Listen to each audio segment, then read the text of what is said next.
दोस्तों फाइनली आज बिहार डीएलएड का सेकेंड शिफ्ट का एग्ज़ाम समाप्त हो चुका है और सेकेंड शिफ्ट के एग्ज़ाम में आपके जितने भी क्वेश्चन पूछे गए थे वो सभी क्वेश्चन हमारे पास आ गए हैं।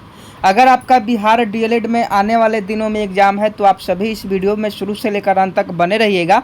और जिनका भी आज सेकेंड शिफ्ट में एग्ज़ाम था वो लोग कमेंट बॉक्स में ज़रूर बताएंगे कि यही क्वेश्चन पूछा गया था जो हम बता रहे हैं। 100% रियल क्वेश्चन है और जिनका एग्ज़ाम है उनको अब क्या करना चाहिए और किस टॉपिक को ज़्यादा ध्यान देना चाहिए इसके बारे में भी हम लोग बात करेंगे।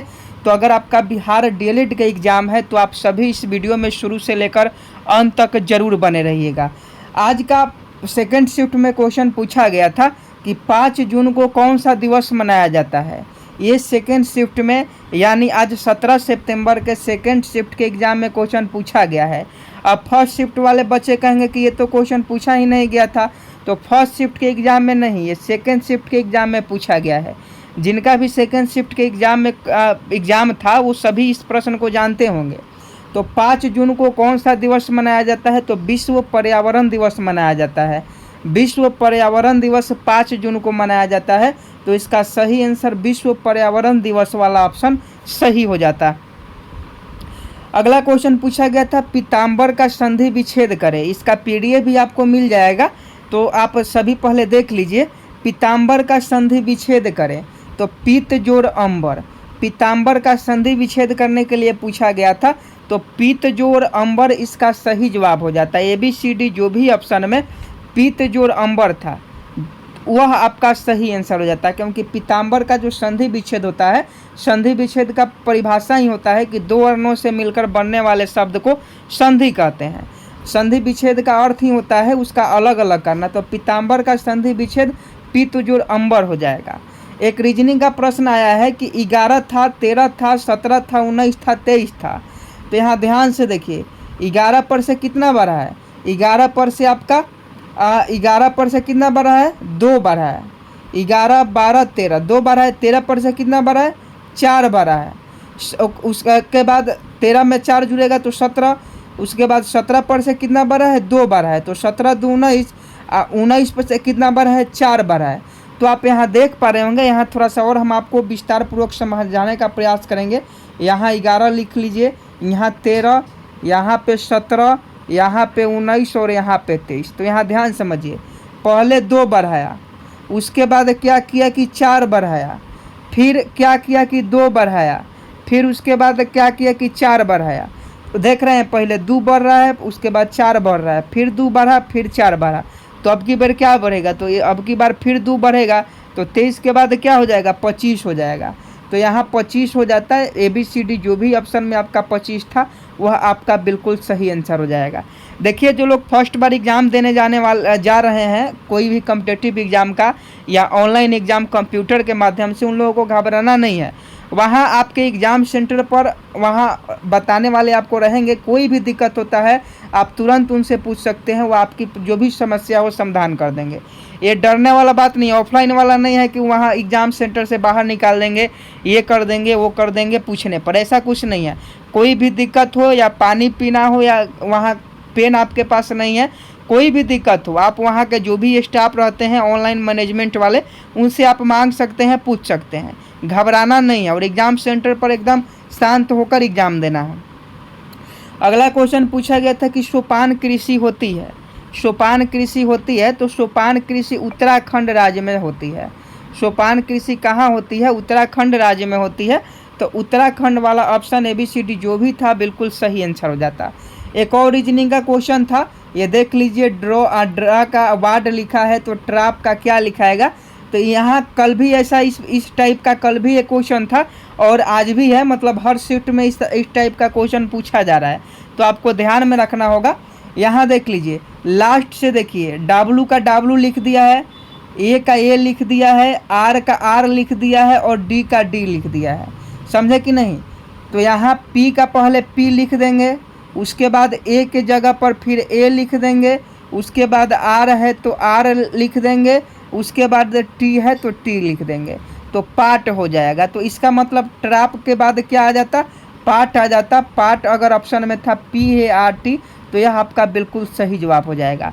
और 100% रियल क्वेश्चन है, तो आप कमेंट बॉक्स में ज़रूर बताइएगा। PDF भी आपको इसको दिया जाएगा, घबराना नहीं है। अगला क्वेश्चन पूछा गया था कि जिसमें बढ़ चढ़ कर बात कही गई हो, कौन सा अलंकार है। तो देखिए, हम आपको अतिशयोक्ति अलंकार इसका सही आंसर हो जाता। और अतिशयोक्ति अलंकार जब हम आपको पढ़ाए थे, अलंकार वाला वीडियो नहीं देखे हैं तो वीडियो के डिस्क्रिप्शन में लिंक मिल जाएगा, आप देख लीजिएगा। और अतिशयोक्ति अलंकार में हमने आपको बताया था कि जब भी किसी पंक्ति में बढ़ा चढ़ा कर बात किया जाए तो वह अतिशयोक्ति अलंकार होता है। और इसका बिल्कुल ट्रिक के माध्यम से भी हम समझाया था। तो जिनका भी आने वाला शिफ्टों में एग्जाम है वो अलंकार वाले वीडियोज को जरूर देख लेंगे, लिंक इसके वीडियो के डिस्क्रिप्शन में आपको मिल जाएगा। अगला पूछा गया था कि कुछ जाकर ले आओ में कौन सा सर्वनाम है। तो इस प्रश्न का सही जवाब आप लोग देख लीजिएगा कि कुछ जाकर ले आओ में कौन सा सर्वनाम है। एक रीजनिंग का क्वेश्चन पूछा गया था कान नाक शरीर, लेकिन पूरा क्वेश्चन नहीं आ पाया है, इसलिए हम इसको सॉल्व नहीं कर पाए हैं। एक क्वेश्चन पूछा गया है कि प्रतिवर्ती धारा होती है। तो देखिए, डायनेमो या विद्युत मोटर अगर ऑप्शन में था तो सही आंसर हो जाता। तो डायनेमो अगर था तो डायनेमो आपका सही आंसर हो जाता। इसमें पूरा क्वेश्चन नहीं आ पाया है, इसलिए हम पूरा आंसर नहीं बता सकते हैं। अगला क्वेश्चन पूछा गया था कि निम्न में कौन सा कर्मधारय समास है। तो श्वेतांबर जो होता है, देखिए पीताम्बर का संधि विच्छेद पूछा था और समास में पूछ दिया था श्वेतांबर। तो श्वेतांबर कर्मधारय समास था, श्वेतांबर बिल्कुल सही आंसर हो जाता। एक क्वेश्चन पूछा गया था कि मुद्रित महीपति मंदिर आए सेवक सुमंत बुलाए में कौन सा अलंकार है। तो देखिए, मुद्रित महीपति मंदिर आए सेवक सुमंत बुलाए में यमक अलंकार है। यमक अलंकार का भी परिभाषा ट्रिक के माध्यम से हमने आपको समझाया था। अगला क्वेश्चन पूछा गया था कि सपना सपना समझकर भूल जाना में कौन सा अलंकार है। अलंकार से लगभग 7 से 8 क्वेश्चन हर शिफ्ट में पूछे जा रहे हैं। तो सपना सपना समझकर भूल जाना में कौन सा अलंकार है। तो याद कीजिए, हमने आपको बताया था कि जिस पंक्ति में योजक चिन्ह के बाद सा से सी आए उसे हम लोग उपमा अलंकार कहते हैं। और जिसमें योजक चिन्ह के बाद सा से सी नहीं है, माने योजक चिन्ह का मतलब डैश हुआ, तो डैश के बाद अगर सा से सी आता है तो वो उपमा होता है, नहीं आता है तो रूपक होता है। तो यहाँ डैश के बाद सौ आया है तो ये आपका उपमा अलंकार है। अगला क्वेश्चन पूछा गया था यन संधि का उदाहरण। संधि से 2 क्वेश्चन थे, तो यन संधि का उदाहरण स्वांग हो जाता। अगला क्वेश्चन पूछा गया था कि जीका वायरस का वाहक कौन सा मच्छर है।